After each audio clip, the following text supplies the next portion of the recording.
Sokyo est une métropole de style asiatique, remplie de néons, de gratte-ciel et percée de vastes avenues. C'est la ville de Hiro, un garçon de 14 ans très intelligent, qui a un frère aîné nommé Tadashi. Les deux frères partagent la même passion, les robots. Hiro construit des petits robots de combat, tandis que Tadashi étudie la technologie.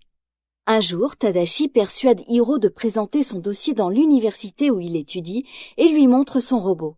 Il s'appelle Baymax et c'est un robot médical programmé pour aider les gens. « Il rendra service à énormément de gens », dit Tadashi. Pour la soirée de présentation des étudiants, Hiro construit des micro-robots, de minuscules robots qui peuvent s'assembler pour créer n'importe quelle forme. « La construction !» s'exclame-t-il, et les micro-robots construisent une main. « Je pense à ce que j'ai envie qu'ils fassent et ils le font !» annonce-t-il au public fasciné. Le professeur Callaghan et l'industriel Alistair Cray l'écoutent également et Cray veut acheter son invention. Mais Callaghan le regarde de travers. « Monsieur Cray n'est qu'un ambitieux sans aucune rigueur scientifique, un arriviste !» Hiro suit ses conseils et il est admis à l'université. Tadashi est fier de son petit frère. Mais soudain, un incendie se déclare dans l'université. Le professeur Callaghan est encore à l'intérieur et lorsque Tadashi court à sa rescousse, une terrible explosion détruit le bâtiment. Hiro perd son frère et son envie d'étudier. Il passe des semaines enfermé dans sa chambre, le cœur lourd, jusqu'à ce qu'un jour, il se blesse au pied. Il crie de douleur et « Bonjour, je suis Baymax !» dit le robot qui s'est activé pour prendre soin de Hiro. C'est le début d'une amitié, mais quelque chose d'étrange est en train de se produire ailleurs. Dans sa poche, Hiro trouve un micro-robot. Comment est-ce possible s'ils ont tous été détruits dans l'incendie? Celui-ci bouge, vibre et sursaute comme s'il voulait aller quelque part. Mais où? Baymax décide d'enquêter et sort en l'utilisant comme une boussole. Suivi de Hiro, il arrive à un entrepôt où il est surpris de voir que quelqu'un a construit des milliers de micro-robots en secret. Hiro et Baymax ne sont pas les bienvenus.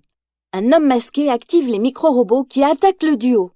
« Il ne faut pas rester là, viens, dépêche-toi !» crie le garçon en s'enfuyant.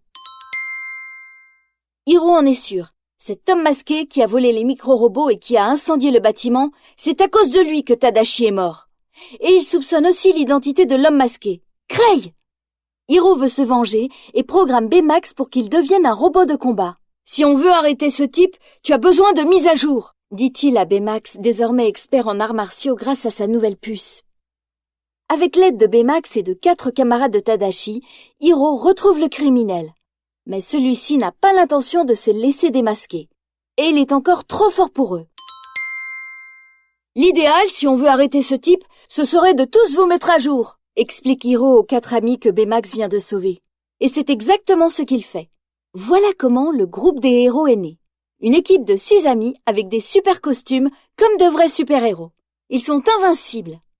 L'équipe se met immédiatement au travail et parvient à localiser l'île laboratoire où se trouve l'homme masqué. Le vrai combat peut commencer. Durant la bataille, Hiro parvient à démasquer le voyou. Il est stupéfait. Ce n'est pas Cray, c'est le professeur Callaghan. Il a prétendu être la victime de l'incendie pour mettre la main sur les micro-robots. Hiro est furieux et ordonne à Baymax de le détruire. Mais cette action, le robot ne peut l'effectuer. « Ma programmation m'empêche de blesser un être humain », répond Baymax. Hiro veut absolument sa revanche. Il enlève la puce médicale de Baymax et ne laisse que celle du combat. Mais les amis de Hiro ne peuvent pas le laisser le tuer. Ce n'est pas comme ça que la justice fonctionne. Mais d'ailleurs, pourquoi Callaghan a-t-il agi ainsi? Il s'avère que Cray avait créé un portail de téléportation capable de transporter un véhicule d'un point de la planète à l'autre. Mais à la suite d'un souci dans un véhicule test, le pilote avait disparu. Son nom était Abigail et elle était la fille de Callaghan. Durant l'expérience, le portail s'était détruit. Depuis, Callaghan tente d'en reconstruire un grâce au micro-robot. De retour à la maison, Baymax aide son jeune ami à retrouver ses esprits en lui montrant des films de son frère qui travaillait pour aider les gens. Pas comme Callaghan, qui a désormais activé le portail et qui veut détruire la société de Cray. « Ma fille a perdu la vie à cause de votre arrogance !» crie le professeur à Cray. Les héros doivent intervenir.